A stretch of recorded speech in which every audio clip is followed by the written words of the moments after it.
There's a statistic, 1 in 4 children go home on the weekends without enough food in their pantry. And my kids were the 1 in 4. How was your mental health? How was your sleep? Horrible. How do you prioritize what's the most important? It's rolling out of bed onto my knees. Is your situation now, could you imagine this at those times? Not at all. If you bought one of those, okay, our company would donate a meal to a child in need. Our job as men is to provide. And when you're not, it really is so hard. That was it. That's all we had. We had God. We had each other, but we had him. I've known of you because of Joel Pilcher, and he was on as a guest a long time ago. Yeah. He's that fantastic wildlife artist. He's awesome. Yeah, and he's like Trevor Farnes. He mentioned Mountain Ops, which is your company, right? Uh-huh. Yep. And let's talk about that a little bit. And then we'll go back with your story. But Mountain Ops, tell me what's the sales pitch, or what's the elevator pitch of what it is? You know, we deal in the outdoor hunting industry. OPS stands for Outdoor Performance Supplements. We sell energy and nutritional supplements to the outdoorsman. Any enthusiast that likes to get out and hunt, bike, run, climb, all of those activities that we do in the outdoors that we have plentifully here in Utah, here in our backyard with the mountains. And then the mountain part of our name, Mountain Ops, is just, it is the mountains that we climb, that we face in life, the challenges that we face, oftentimes things we're trying to achieve. And so at Mountain Ops, we help people conquer their mountains through these products and services that we offer. Dude, that's awesome. You do something super cool, which I've seen on social media, where you gather. And I'll tell you what I see happening, and you correct me where I'm wrong. Great. But I see not maybe warehouses or huge rooms full of boxes of food, and then hundreds of people at tables putting these into sacks or something. We call them pantry packs. Pantry packs. Pantry packs. Okay, tell me what these are. So these are pantry packs. It is a ton of food. When you see these events online or whatnot, and there's a few hundred people there, what we're doing typically is we're packing around 40 to 50 to 60,000 meals in about an hour and a half. How's it so? That's so fast. How is that happening? A lot of helping hands and a really incredible system that we've put in place that our team just knows how to operate and run really effectively. So people come, they gather. The resource to buy the food comes through Mountain Ops. It's one of our initiatives. It's called Operation Conquer Hunger. And every order that comes through Mountain Ops, with the portion of proceeds that come, we donate a meal to a child in need. So for example, so if someone buys, what is this? This is the Ignite Energy. Ignite's our number one selling product. Yep. This is an order. If you bought one of those, our company would donate a meal to a child in need. But we typically are packing those hands-on as well. Sometimes we do send funds to Malawi, Africa to help families there, or to Feeding America when there's a natural disaster around our country. But the majority of the proceeds that come in actually happen to go, a lot of them right here in Utah, and then throughout the country. We've got events in Montana and Idaho and California this year. We've got one in Hawaii next year. We've done them in South Carolina. So we've started to spread the love and the food throughout the country. But it started right here in our backyard. Dude, that's amazing. So we gather together and we pack what we call pantry packs. They go to the elementary schools, and then on the weekends, or if the kid needs some food during the week, they can go to their school teacher or the principal, and they discreetly put those packs into their backpack.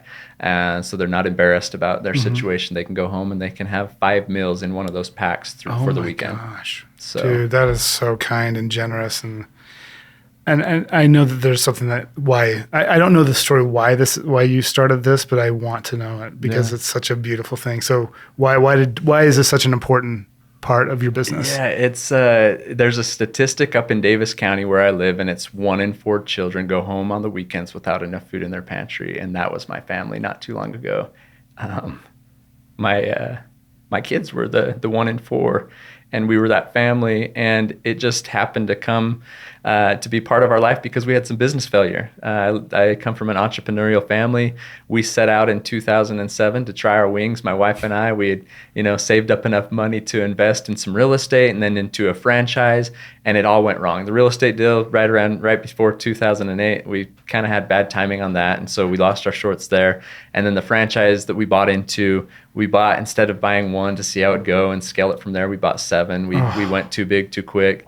Wow. And the franchise actually got shut down a few months after we opened up the doors. And so, with that, we had to hire 7 friends to run those. We had to furnish 7 stores. We had to buy inventory for those stores. We had to pay franchise fees for each of those. And then my wife and I personally guaranteed 5-year guarantees on those leases. So each of them about $5,000 to $7,000 a month. We were young and naive and ambitious, and all of a sudden we were receiving an education in working capital and cash flow, and we had none. And we found ourselves in a really hard situation where our mortgage wasn't being paid for a few years. We had a daughter that ended up in the hospital at the time with some kidney and liver issues, and she was deemed non-insurable with a mishap in our insurance from going from being employed to self-employed. And so all these things just started stacking up against us. Our house was up for auction, and time again there was miracle after miracle, but food was the topic of conversation during that time. While we weren't paying our bills, we had little kids, they had to eat. And so we started to have our eyes open to the need that was around us. And it was prevalent, especially at that time. We found that there was other families suffering in a similar way.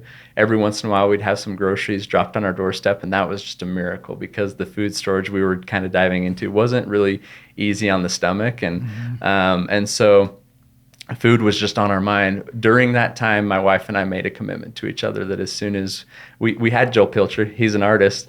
A couple of years ago, I called him. I said, we've got an event coming up. We have a donor that just donated some money. I need a gift to give them, and I want it to be of the loaves and fishes. So during this time when my wife and I were struggling with this, we leaned on our faith in our Savior, Jesus Christ. And there was stories. I love any story in the Bible where it talks about food, whether it's him saying, feed my sheep, and he's talking about the gospel, but I'm like, I'll take that literally, like feed them, But when there was a few loaves and a few fishes and he multiplied them for the masses, and my wife and I made a commitment that as soon as we had just a few loaves and a few fishes, not when the boat came in full, because at the time I didn't think it ever would. I didn't think we'd have that, in abundance, but I thought we have a few loaves and a few fishes to work with. And it was $22 that we began with, and we made a donation to help feed some hungry children in Africa. And then it just grew and grew and grew until those loaves and fishes began to multiply now to the masses, to where we've, in a couple months, we'll hit 6 million meals having been donated through our Operation Conquer Hunger. And it's just a beautiful system with this business that we have. It's a for-profit business, but business is not my life. It's an asset to my life to do good, to help God's children. And I see it as such. And I see the experiences we had that opened our eyes as something we have ownership over and stewardship over. We have an experience that we had that really gave us a heart to feel different, to see different, a mind to think differently. And we needed to do something about it. Our situation wasn't very uncommon, but I think how we're responding to it is a bit uncommon. And it's our team at Mountain Ops just incredible because they've all wrapped their arms around us and said, let's help. It's our mission. Dude, I love you, brother. That's so awesome. Thanks, man. That sounds really, really hard, those times. I mean, I struggle from feeling like a good provider at times, and like that's our job as men, is to provide.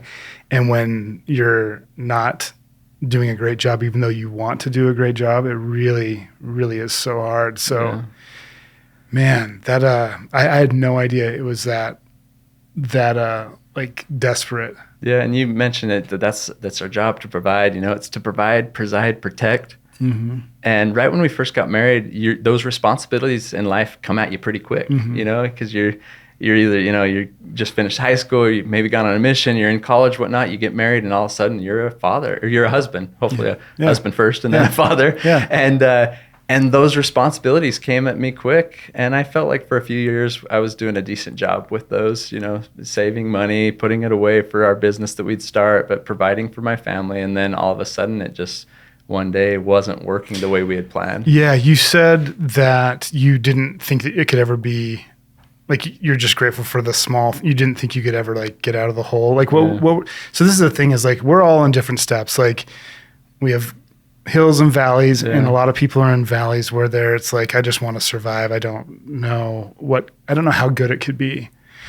Is your situation now, could you imagine this at those times? Not at all. In fact, I remember out trying to do some yard work or whatnot, and seeing a neighbor buy a trampoline or put a fence up or buy a swing set for their kids. And I couldn't even fathom, like, how in the world do they have any extra? Like, I'm selling all the toys we once had. I'm trying to sell everything I can. We're having yard sales. That was an indication that we were struggling. Mm-hmm. A yard sale doesn't always indicate that. Yeah. But had you looked at somebody looking for signs, it was our yard being unkept. I couldn't get to projects not being done. It was us putting on yard sales, trying to bring in a little bit extra to pay for a bill, to pay for some food, whatever it may be. And looking around, just thinking, how in the world is anyone able to make it? Like, it just doesn't feel like it's in the cards for me. Yeah. How was your sleep at the time? Like, how was your mental health? How was your sleep? Horrible. I mean, yeah, it was, to go to bed at night, that's what you went to bed thinking. Mm-hmm. And when you woke up in the middle of the night, it was the night of 1,000 naps every mm-hmm. night, mm-hmm. and then waking up in the morning, it was just all consuming, to be honest with you. There were things that brought me out of that throughout the week where it was like, okay, I had something else to focus on, and I was so grateful for that. But there were a lot of times where it was just all consuming. How do we do this next? And, those feelings, I often tell people those feelings of failure, of suffocating, of drowning, whatever it was, would cause me to go on a hike up the mountain, find a rock, sit down on, bury my head into my hands, and just cry to my God, like, what's the next step? What's the next choice? How do I breathe a little more? And especially for my wife, how do I help her through this? And we came together in an incredible way. A lot of times that can drive a marriage apart. Yeah. How did you do that? Fortunately, I feel like the wife that I have was a major part of it. We were just at an event where I was speaking to a men's group, and she was the only woman in the audience and sitting in the back. And at the end, they had her come up and they circled around her and put her on the spot. She did not want to be put on the spot. And they just said, "How did you do this?" And she said, "We looked to each other when we could have looked away. And together we looked to God." And then after, somebody grabbed her and he's like, "Okay, like, besides your faith in God and stuff, what else did you do?" And she said, "That was it. That's all we had. We had God. We had each other, but we had him." She's like, "I don't know what else to tell you. It was through turning to him, and every day turning to him." And so I think, just having a wife that her priority was God, and then in my life, it's been God. That's a recipe for success. And it doesn't matter, what winds come your way, what storms might come your way. When you turn to him, you ultimately find that those winds and the storm, they were for your good. They pushed you in the direction that was meaningful, mm-hmm. even though you couldn't find the meaning, through it all at the time. You're able to know that those winds are God. He's pushing you this direction. Speaking of God, what did you learn about his personality through that? Oh, he man, that's a good question, because there's so much. He wanted me to turn to him, and he wanted to hear me, and he wanted me to hear him along the way. It was incredible. And I think that there's so many moments in life God's like, just pay attention and choose to see me in this, And I could tell there was just little miracles along the way, whether it was people in my path or experiences in my path, where he's like, "This is me.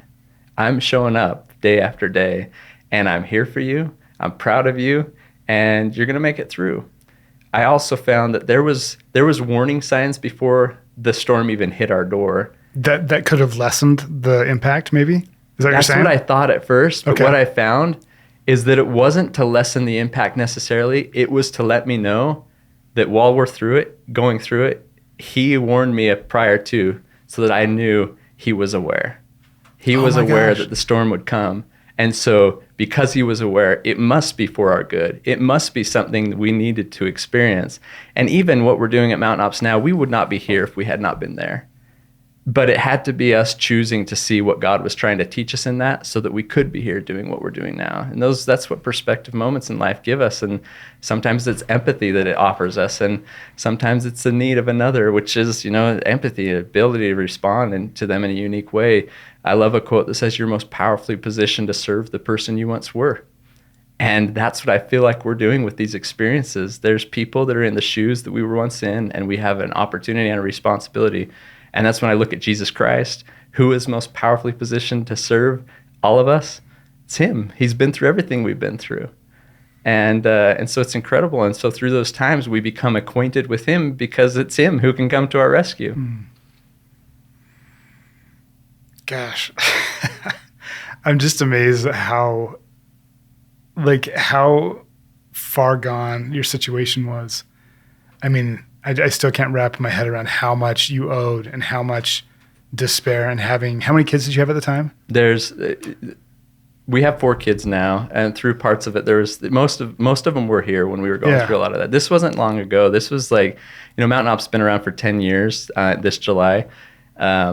The 7 years prior to that, we call it our 7 years of famine.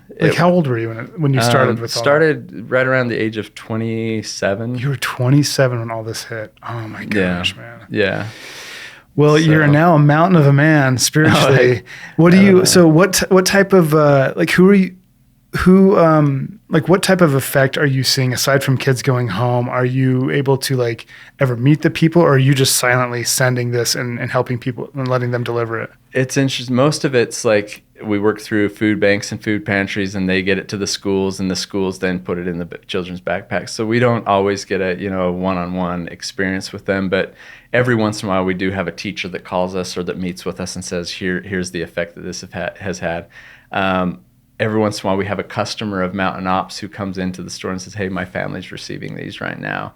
And then it's awesome because at these events that we hold, I'm up on the stage sharing our story, and you can look out and see in people's faces that person might be going through what I'm talking about right now, or this child. And I've had some experiences at some of those where people have pulled me aside after, and they're like, we're at this event because we are the recipients right now of these food packs that are coming our way through the school.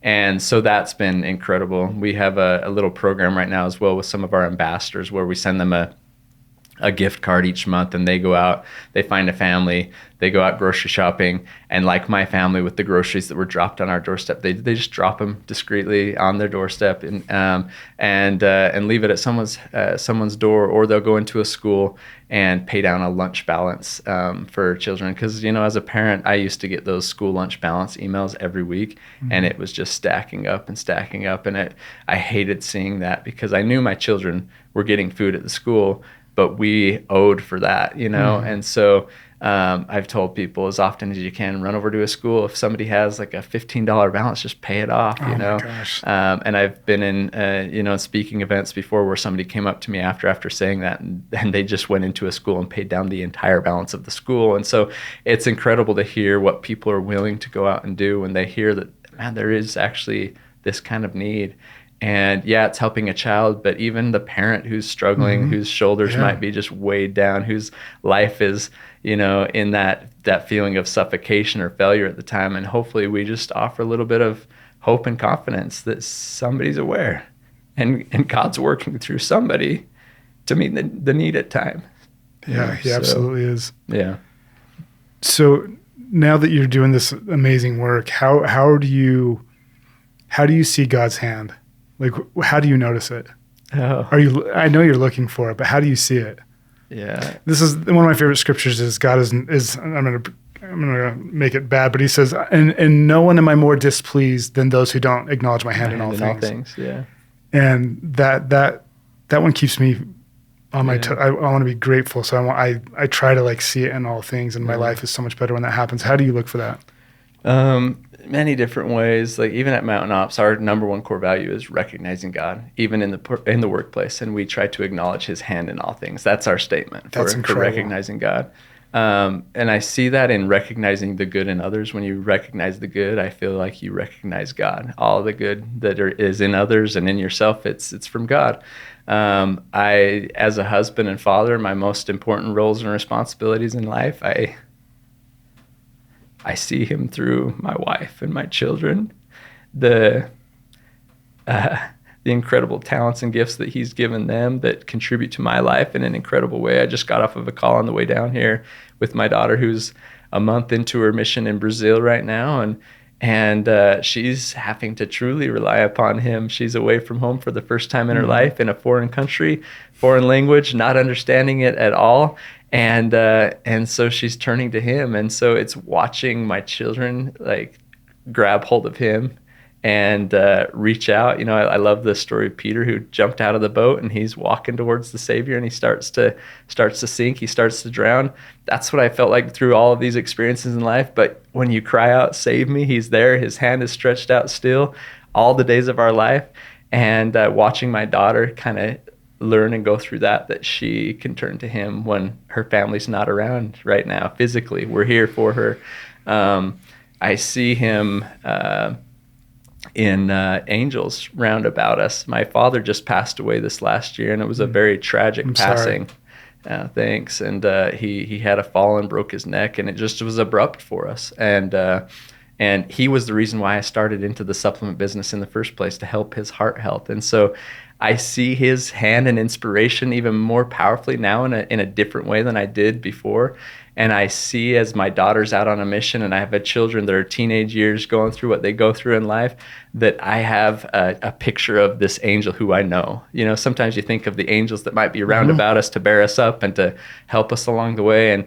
And I have one that I know the face of, and I can feel his presence, and I can feel his help and support with my children and the decisions that they're making. And so many different ways, just along, in business, in life, in church, in the community, he's there. He wants to be a part of our life. If we just choose to see those experiences that we're having as something that maybe he's sending our way. You're right, dude. It is the choice. It's the intention. It's like, it's got to be a priority. And you're obviously doing that. And you and I have been talking for maybe 3 or 4 months about getting you here. Yeah. You're a very busy person. How do you prioritize what's the most important in your life? It's starting each day with him as the priority. And what does that look like specifically? It's rolling out of bed onto my knees. Instead of, whenever I'm working with the youth in my area, I tell them, if you're not on a top bunk, if you're on a lower bunk and you can roll out onto your knees, roll out onto your knees. And let God send him a sign that day that you're willing to start with him first. And at Mountain Ops, we break our day into, or our lives into 4 quadrants, which is spiritual, physical, mental, social. It's something we've all heard, and there's other organizations that use a similar pattern, and we hold ourselves accountable to goals within those realms. And so for my day, it starts rolling onto my knees, thanking God for a new day, and talking to him about the things I've got going on that day. And then before I do anything physical, which I love to go to the gym and work on the physical abilities and strengthening my body, I go out into our family room and I open up my scriptures every day. And my mom calls them her letters from home. So in many ways, every day I feel like I'm opening a letter from home, and I try to hear what he would share with me. And that's been a habit in my life for 27 years, just every day opening up those letters from home. And then my family, when I'm done with that, my family is waking up and they come out together and we do that together. We open up a letter from home, we read it together.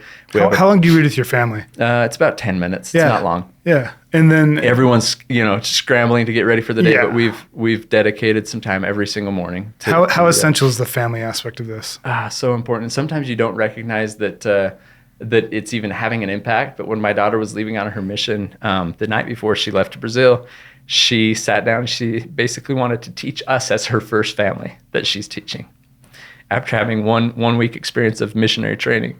And she talked to us about sacrifice. And she talked about the sacrifice she would make to go to Brazil. And she talked to us about Jesus Christ's sacrifice and why she wants to go serve a mission. Because of all he gave to us, she can hopefully bring people to that knowledge. And then she said, I look back at even just waking up a little bit early before school, making the sacrifice to be together as a family every morning to read the scriptures.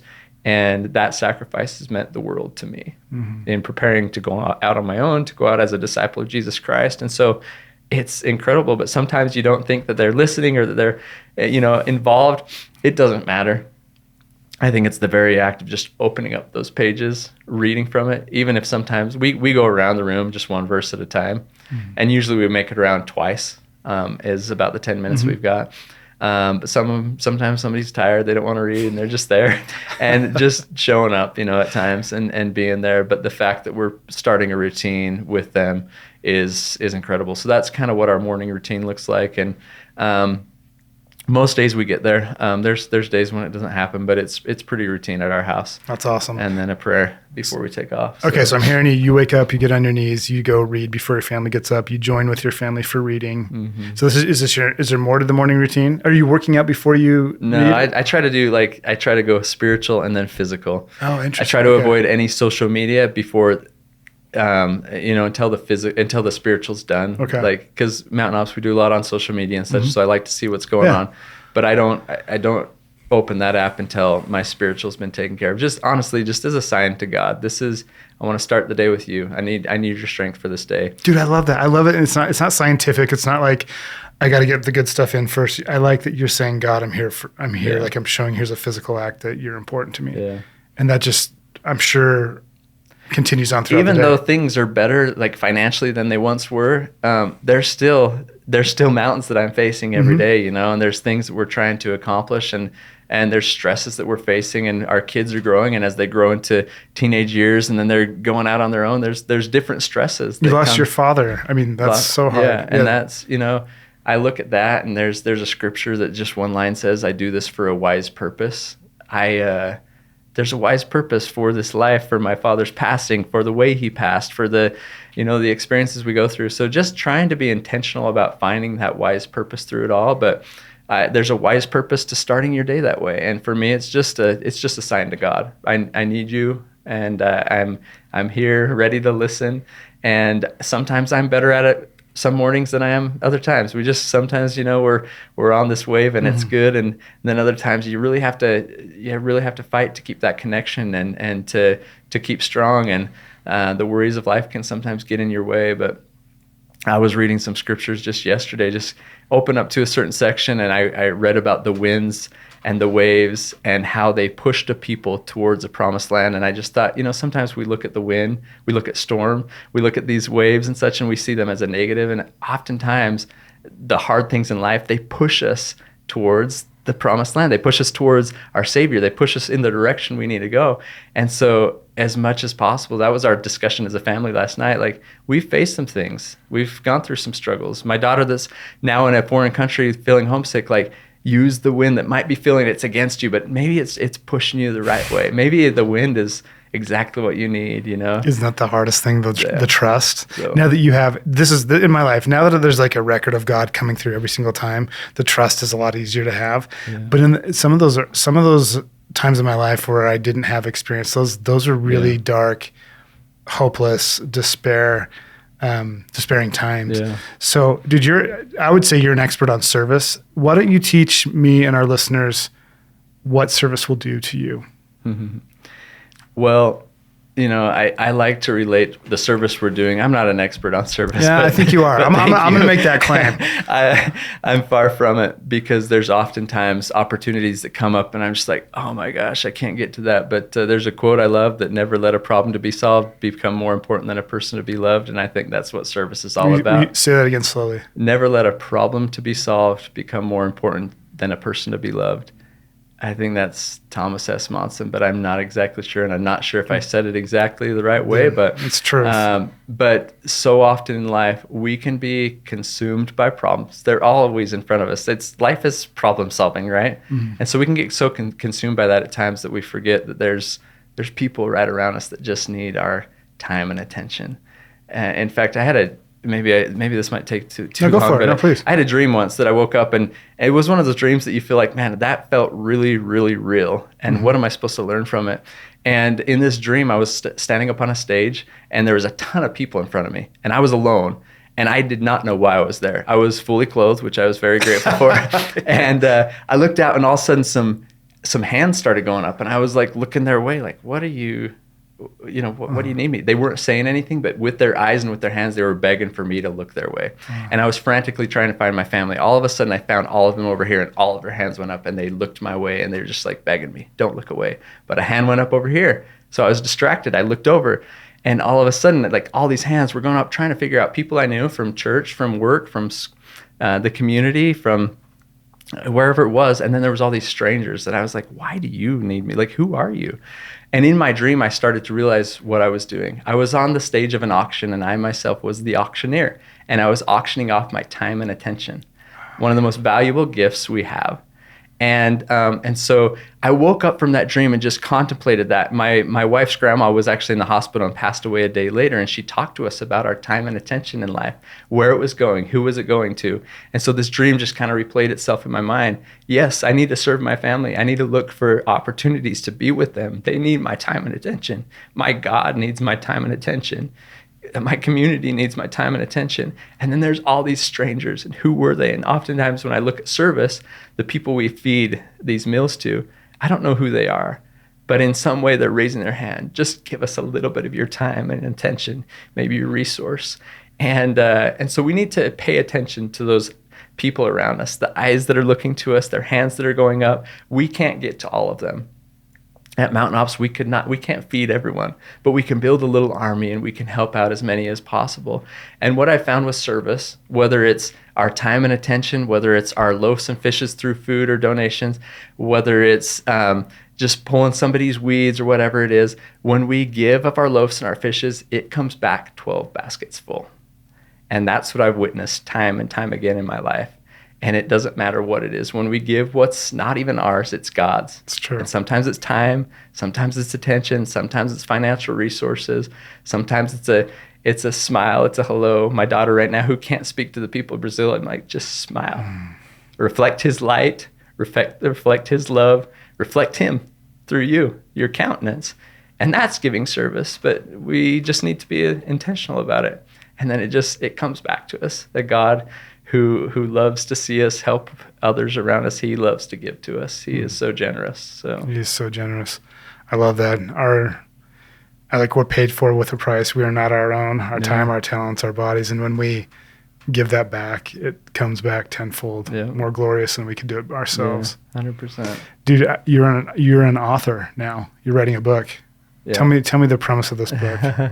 The book is called The Conquer Code. It will launch this summer. I actually just a couple weeks ago was down in Austin, Texas, where the publisher is. We're recording in a studio like this by myself, a big screen up in front of me, and you can see I've got sweaty eyes. So I don't know if I've ever read a book or listened to an audiobook where the author is crying through it all. But I could not control it. I just told him, like, we're not going to retake this. I will never finish. So I just let the tears flow, let the eyes sweat. And is it the story that you told today? It's kind of the entrepreneurial journey. Okay. It talks about my childhood, my foundation with incredible parents. It goes through my love story with my wife. People are going to fall in love with my wife if they aren't already. And the support that she gave me throughout that, what this kind of connection in life is all about. And then it moves into building a team, building a family, then building a team at Mountain Ops. The core values that guide us towards our mission that we are unashamed of. We draw the line in the sand. These are the non-negotiables. It talks about that. Talks about my life getting to in hunting, and Mountain Ops sells our products through the hunting industry. I was not a hunter before starting it, so we've dove headfirst. And what I love about it most is it's given us an ability to connect in an incredible way with each other, with my family as we're out hunting, with God and his creations. And then ultimately in the end, the Conquer Code is my Savior, Jesus Christ. And he's the answer, when we're wondering what we do in life, how should we act, where should we turn? I had some incredible advice from my father once, who I was really it was during this struggle and financial difficulties. I just wanted to be better. I wanted to be a better husband, better father, better employer, better team leader, whatever it was. I wanted to serve better in capacities in church. And he came and he gave me a blessing. And it was my dad is a man of many words, had a lot of counsel. This was a very short blessing, which was not typical of him. And he put his hands on my head and he blessed me to study, to learn, become more acquainted with the characteristics of Christ, and to put them more fully into practice in my life. And all aspects of my life would benefit from that. And that was it. That was the blessing. And so that was the goal. It's like, I'm going to dive into the life of Jesus Christ a little more as the perfect leader that I want to follow in any way, in my home, in my workplace, in the community. And so that's kind of been the goal. And that's the Conquer Code. When all is said and done, it's every page of that book, you'll hopefully find the Lord again and again. I'm sure I will if it's anything like this interview. So, dude, I'm excited for that. And we'll keep the listeners posted on that. Thanks. Very excited for that. One thing that I love that you said, and I'm looking for more in my life, is you said with Mountain Ops, you guys draw the line in the sand that you are God first. I mean, I think that's what this world needs is courageous people like you putting the line in the sand. What fallout or blessings have you received from that? Because I know there's both. Yeah. Tell me about that. Yeah, it's interesting. So Mountain Ops, if you ever go to the Western Hunt Expo in Salt Lake City, there's about 50,000 people that come through the doors. Is that one of the biggest? That sounds amazing. It's a big one, especially for the West Coast. But 2015, we put our first booth there. Joel Pilcher was there with us. We had a little teeny booth. Now we're one of the biggest booths there. The largest crowd that comes through. We are an attraction for this Hunt Expo. The Hunt Expo goes from Thursday to Sunday, but on Sunday you'll find an empty Mountain Ops booth. And this isn't in a way to say, hey, we're doing what's right, you're not type thing. It's a commitment we made at the beginning when we said we're going to be a brand that recognizes God. That was part of the line that was drawn in the sand for me personally. My parents met because they chose to obey the law of the Sabbath. They were at church on Sunday, and they met in Washington, D.C. And it was a blessing for our family that they met in that right place, doing the right thing at the right time. And so it's become something for me that really means something. Again, pointing my heart to God, and hopefully he sees, like, this is one of the ways I want to show you that I'm going to try to put you first. Now, I had somebody take me to lunch once, and they're like, man, you guys close on Sundays. Isn't there risk in that? Like, that's a big day. People there, they're there to spend money. There's revenue for the business. And my only thought that was kind of immediate was the bigger risk is with God. And I can't risk what I've committed to do just for a potential advance or gain financially or worldly. It just doesn't make sense to me. So yeah, I don't know. There hasn't been a lot of fallout in our community, and if there has been that I'm not aware of, it's okay. We are who we are wherever we are, and I don't want to compartmentalize life for business, for church, for family, for community. It's just I am who I am, and hopefully that is a disciple of Jesus Christ. And so that's what we do. If there's fallout, that's fine. But honestly, in our community at Mountain Ops, there's not a lot of that because it's a God-fearing, truck-driving, gun-loving, patriotic group of individuals. So fortunately, I found a good industry for me to be a part of where I can unapologetically just be myself, and our team can be themselves. And we've got a diverse group at Mountain Ops. We're not all of the same faith, but we pray together as a team, just like we did before this podcast. I love that. At any of our Conquer Hunger events and the crowds there, it's going to start with a prayer. We're going to recognize him, his hand in providing this opportunity, the food, the resource, the ability to have time and attention with each other. It's incredible. And so, I don't know. I don't know if there's been fall off or not, but I don't really care. Yeah. Well, there you go. I don't care. I love that. That's so powerful. Dude, you have brought the Spirit. I am so impressed by Mountain Ops in your life and your dedication to God. I want to give you the final word. There's a lot of people out there having a hard time with despair, divorce, loss. I mean, there's just so many hard things going on. What would you want to say to them? Let God prevail in your life. I can't think of another way to do it. We've experienced some trials, some struggles in the past. Today, we will in the future. All of us will. It's going to come in different ways, shapes, and forms. But there's a constant. There's a consistent source of strength that if we just attach ourselves to, we can weather any storm. And if we let God prevail in our lives, he will give us more beautifully, greater, in more capacity, more than we could have ever imagined if we just let him prevail. So beautiful. I want to know how people could volunteer. I can put that in the show notes, or you can tell us now. Yeah. What's the best way? If you follow Mountain Ops or myself, just MTN OPS or Trevor Farnes, TrevorFarnes. When we have events, we typically post those on Eventbrite. They're free to come to, but we'll typically post those. They fill up pretty quick. We do have youth groups, soccer teams, clubs, and such that come to our Mountain Ops headquarters as well on weekday evening nights, and we put on little events for them right there at our headquarters. Usually, almost every week, we have a group that comes up and we pack meals with groups or families. So you can do a small thing as well up at Mountain Ops headquarters, or just look for one of the big events. So, dude, right on. Thank you so much, dude. I've really enjoyed this. That's been awesome. I appreciate you. If you like this episode, make sure you subscribe. And if you're looking for more ways to include God throughout your day, check out some of my recent music I created in partnership with Skylight. Link in the description.